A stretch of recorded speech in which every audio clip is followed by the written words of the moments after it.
At ayan guys, ito nga yung nabili nating street birria. Ayan. Ito siya. Ayan yung kanilang street birria. Bali ano siya? Beef birria.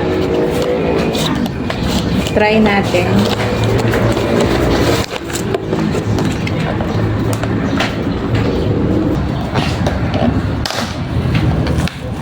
Ayan siya guys. Wow, sarap niya. Oh. Kain tayo. Kain tayo guys. Tikman Street natin. beer. Wow! Ang dami naman. Ay!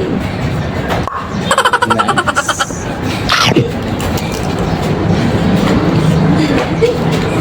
Ano masasabi mo? Ice gain tayo.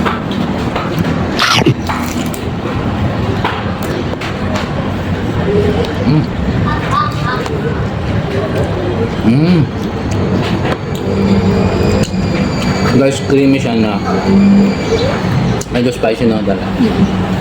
Harap. Harap niya guys. Harap. Saka hindi siya ano, hindi siya dry. Marami siyang sauce. Sarap. Nakita niyo naman dun sa ano guys, dun sa pagkakagawa ni Kuya Bong. Yan, si Kuya Bong yung nag-prepare kasi siya yung nandun sa pwesto ng street birria guys. Kaya guys, kung gusto niyo palang puntahan, yung pwesto nun ni Kuya Bong sa Capitol mismo, sa harap. Guys, makikita din natin.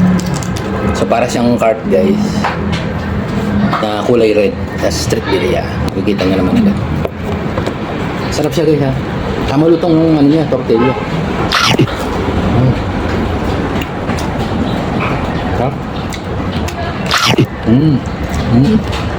Narinig mo guys? Tumatalsik pa ha. Tumatulog pa. Sarap. Sarap niya no?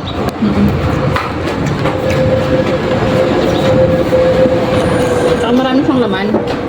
Hindi siya puro gulay. Marami siyang beef. Okay siya guys. Pang merienda nyo.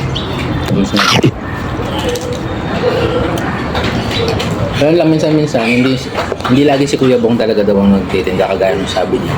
Iba-iba, pero yung pwesto talaga guys, doon siya. Kaya puntahan niyo na lang. Tapos yung ano, nandun naman yung presyo. Kagaya nito guys. Ito kasi, di ba ano to, 149? Buy one take one na guys. So, ayun. Para sa mga mag-partners dyan, na gustong tumigim, magmerienda. Ayan. Saktong-sakto sa inyo guys. Murang-mura na. Sulit na sulit. Kasi sarap talaga niya. Sarap na.